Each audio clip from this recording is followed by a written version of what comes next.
Future faking is a manipulation tactic where someone makes elaborate promises about a future they never intend to build. They paint vivid pictures, trips you'll take together, dreams you'll chase, a life you'll share. They talk about moving in, marriage, starting a business, or finally taking that vacation you've always wanted. The promises are detailed enough to feel real. They might even plan specifics, look at houses, or talk about baby names. Your brain registers this as commitment. You begin organizing your life around a future that exists only in words. You turn down opportunities. You tolerate mistreatment. You excuse behavior that hurts you because you're investing in what's coming. When you bring up the promises, the timeline shifts. Suddenly, it's not the right time. Circumstances changed. You're being impatient or pushy. The goalposts move, but the promises keep coming. New ones replace the old, just as vivid, just as convincing. This keeps you stuck in hope, mistaking patience for progress. Future faking works because the human brain treats imagined futures as real. You sacrifice for something that never existed outside conversation. The promises aren't plans, they're tools to keep you compliant, emotionally invested, and distracted while they take what they need in the present. Intermittent reinforcement is a manipulation pattern where affection, attention, or kindness is given unpredictably. Sometimes they're warm and loving, other times cold and distant. You never know which version you'll get. At first, they shower you with attention. Your brain marks this as the baseline. Then, without warning, the warmth disappears. They ignore you, criticize you, or emotionally vanish. Confusion sets in. You replay everything, trying to figure out what you did wrong.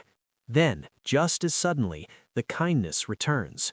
Relief floods your system, dopamine spikes, and that's the trap. Unpredictable rewards are more addictive than consistent ones.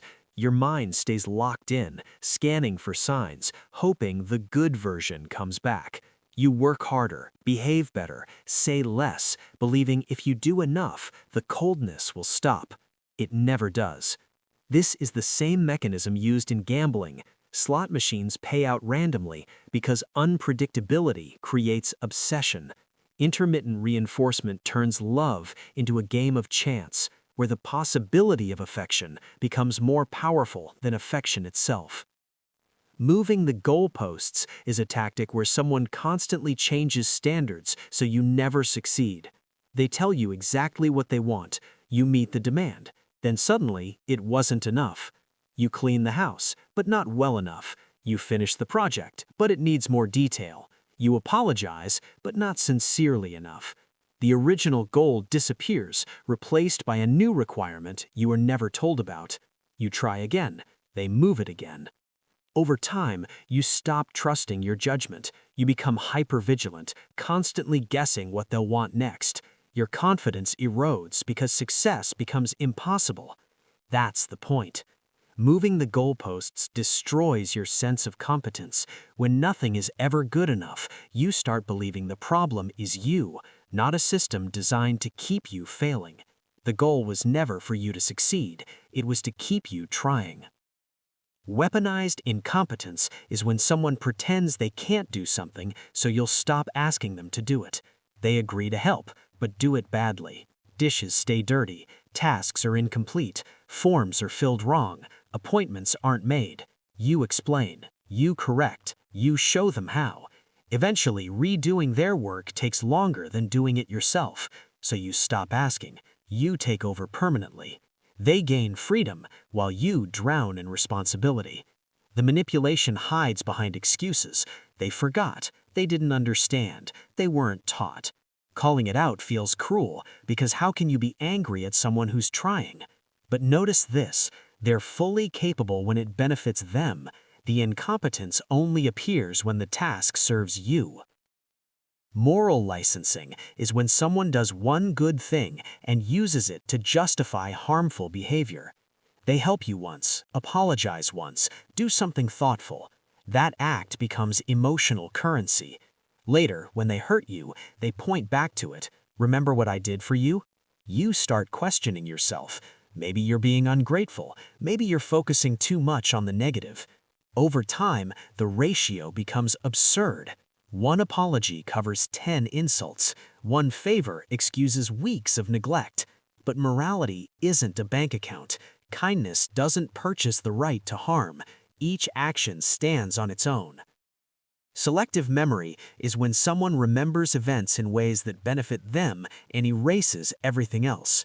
You remember what happened clearly. They deny it confidently. They flip the story. You start doubting your own perception. Eventually, you stop bringing things up. Every conversation turns into a debate about reality itself.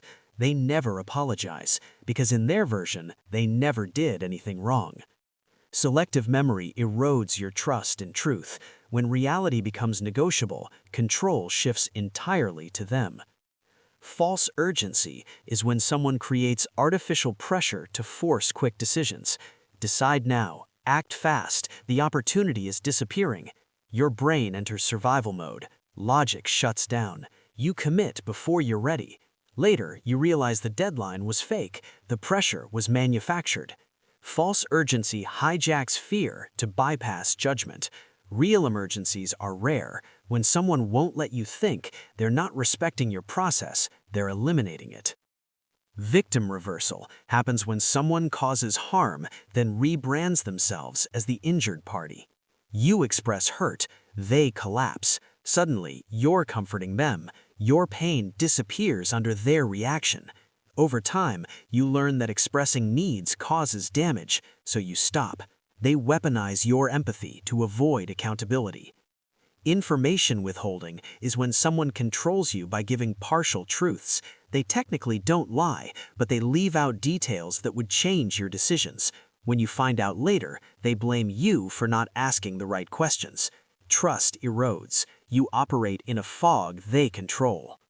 Over-justification is when someone overwhelms you with explanations so questioning them feels impossible. They bury simple answers under endless detail. By the time they finish, you're exhausted. You accept, not because you believe them, but because continuing feels pointless. Honest people give clear answers. Manipulators hide lies inside mountains of words.